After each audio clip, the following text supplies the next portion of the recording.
Hi friends, welcome to our channel. நம்ம இன்றைக்கி சொன்ன மாதிரியே என்ன நினச்சோன்னா, இந்த இடத்துல உள்ள உருளைக்கிழங்கெல்லாம் எடுத்தாச்சு ஃப்ரெண்ட்ஸ். சரிங்களா, பாருங்கள், இந்த இடத்துல உள்ள எல்லா உருளைக்கிழங்குமே எடுத்தாச்சு. இந்த இடத்துல உள்ள எல்லா உருளைக்கிழங்கும் எடுத்தாச்சு. அதோட செடியோட கண்டிஷன்லாம் பார்க்குறோம். உருளைக்கிழங்கு கீழே நம்ம அன்றைக்கி வச்சதோட கொஞ்சம் கொஞ்சம் பெருசாக தான் ஆகிருக்கு. தெரியுதா உங்களுக்கு? பாருங்கள், இதெல்லாம் உருளைக்கிழங்கு தான். இதுவும் உருளைக்கிழங்கு தான்.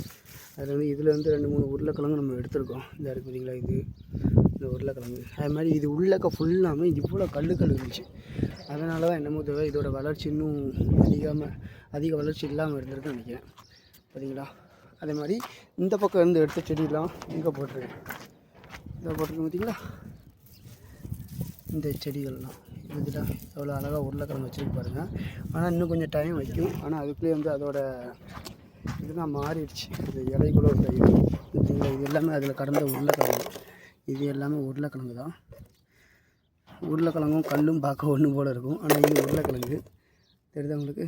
இது உருளைக்கிழங்கு. இதெல்லாம் உருளைக்கிழங்கு. இப்போ நம்ம இங்கே இருக்க மிளகாவை ஃபுல்லாமே அந்த இடத்துல பார்த்திங்களா, அங்கே இருக்க நிறைய மிளகாவை ஃபுல்லாமே எடுத்து நம்ம அந்த இடத்துல மாற்ற போகிறோம். வாங்க இப்போ ஸ்டெப் பை ஸ்டெப்பாக பார்க்குவோம். நான் இப்போ அங்கேருந்து எடுத்துகிட்டு வர போகிறேன். இதுதான் அந்த மிளகா செடியோட கன்றுகள். எவ்வளோ காணம் இருக்குது பாருங்கள். இப்போ எல்லாமே அதாவதுன்னா 2 லைனாக வைக்க போகிறோம். எத்தனை வைக்க போகிறோன்னு பாருங்கள்.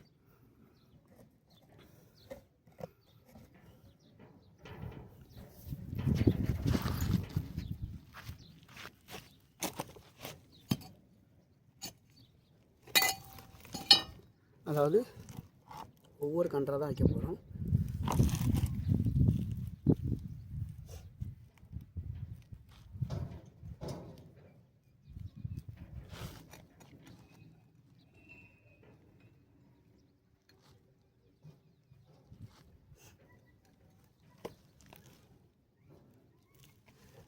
அதோட வேர்களும் நல்லாவே இருக்குது பார்த்தீங்களா? இந்த மிளகா செடியோட கன்று பார்த்தீங்களா, இப்படி அழகாக இருக்குது. ஒரு 10 சென்டிமீட்டர் கேப்பில் ஒவ்வொரு செடி வைக்கிறோம். அப்படின்னா அதோட வேரும் அந்த மிளகாவோட காய்க்கிறதும் நமக்கு நல்லாயிருக்கும். அதுமாதிரி தண்ணி ஊற்றுறதுக்கும் நமக்கு நல்ல ஃப்ரீயாகவும் இருக்கும்.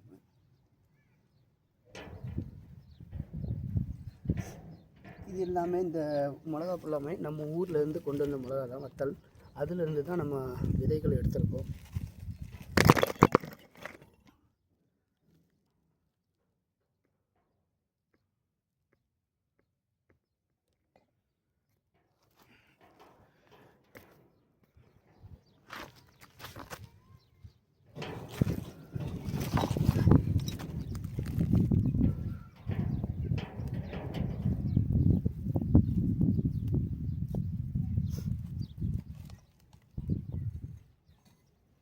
இந்த இடத்துலையும் ஃபுல்லாமே கல்லாகவே இருந்துச்சு. அதாவது கல் இருந்தனால தான் சரியாக எனக்கு இன்னும் அதோட வளர்ச்சி இல்லாமல் இருந்திருக்குன்னு நினைக்கிறேன். அதனால தான் ஃபுல்லாமே நான் அந்த கல்லை ஃபுல்லாமே எடுத்துட்டேன். உருளைக்கிழங்கு இருந்துச்சோ இல்லையோ, அதில் ஃபுல்லாமே கல்லாக தான் இருந்துச்சு நிறைய.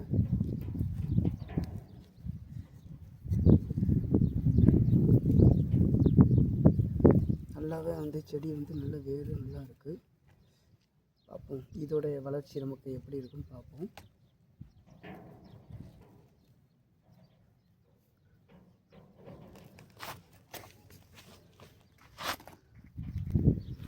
இந்த இடத்துல எல்லாமே அழகாக எவ்வளோ அழகாக வச்சுருக்கு பாருங்கள் நம்ம மிளகா செடியை. இப்போ நம்ம அந்த இடத்துல இப்போ வைக்க போவோம். இதுலேருந்து இன்னொரு 4-5 கன்று நமக்கு இருக்குது. அது மட்டும் இல்லாமல் மிளகா இன்னும் நிறைய இருக்குது அந்த பக்கம்.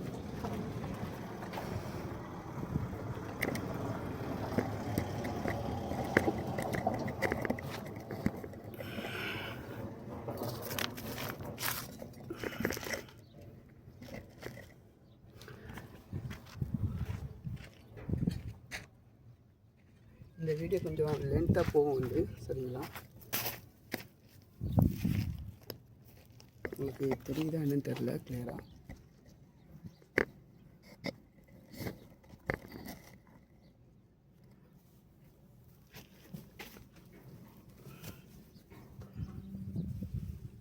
இந்த இடத்துல ஒரு 3 லைனாக வச்சுக்கிறோம்னா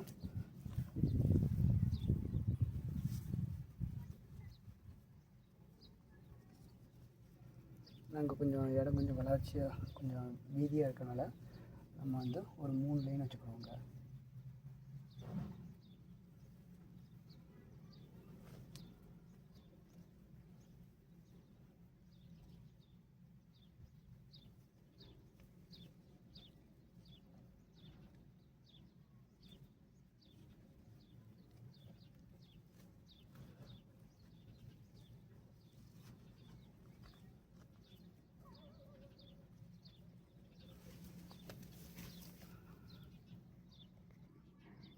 இப்போ 2வது அங்கேருந்து நிறைய கன்று எடுத்துகிட்டு வந்திருக்கு. பற்றியில் எவ்வளோ அழகாக இருக்குது பாருங்கள், பார்க்கவே சூப்பராக இருக்குல்ல.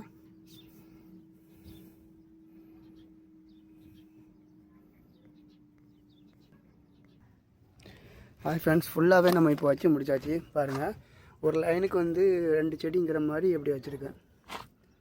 சரி, எனது 2 லைன் பிடிச்சிருக்கான். வந்து ஒரு லைன் இந்த பக்கம், ஒரு லைன் இந்த பக்கம். சரிங்களா, இது எல்லாமே வச்சுருக்கேன். இப்போ டைம் இல்லை, ஏன்னா இப்போ நான் டியூட்டிக்கு போகணும்.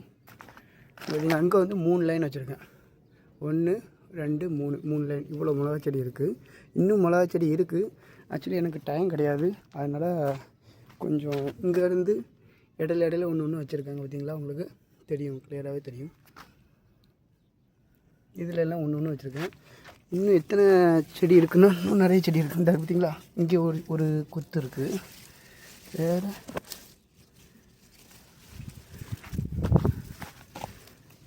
உள்ளக்க எங்கே இருக்குது? அதுமாரி டைமும் இல்லை வந்து இப்போ நமக்கு டைமு. ஏன்னா நிறைய மண்ணுகள்லாம் இது வந்துட்டு அரேஞ்ச் பண்ண வேண்டியிருக்கு. ஃபுல்லாமே அங்கிட்டு இங்கிட்டு கிடக்கிற அந்த செடியெல்லாம் ஒரு சப்போர்ட்டே இல்லாமல் நிற்கிது. அது எல்லாமே அரேஞ்ச் பண்ணணும். தக்காளி தான் எவ்வளோ அழகாக போட்டிருக்கு பாருங்கள். இந்த செடியில் தான் நிறைய தக்காளி போட்டிருக்கு.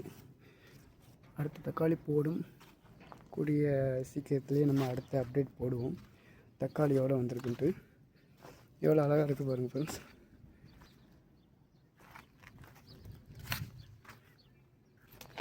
ஓகே ஃப்ரெண்ட்ஸ், நெக்ஸ்ட் வீடியோவில் சந்திப்போம்.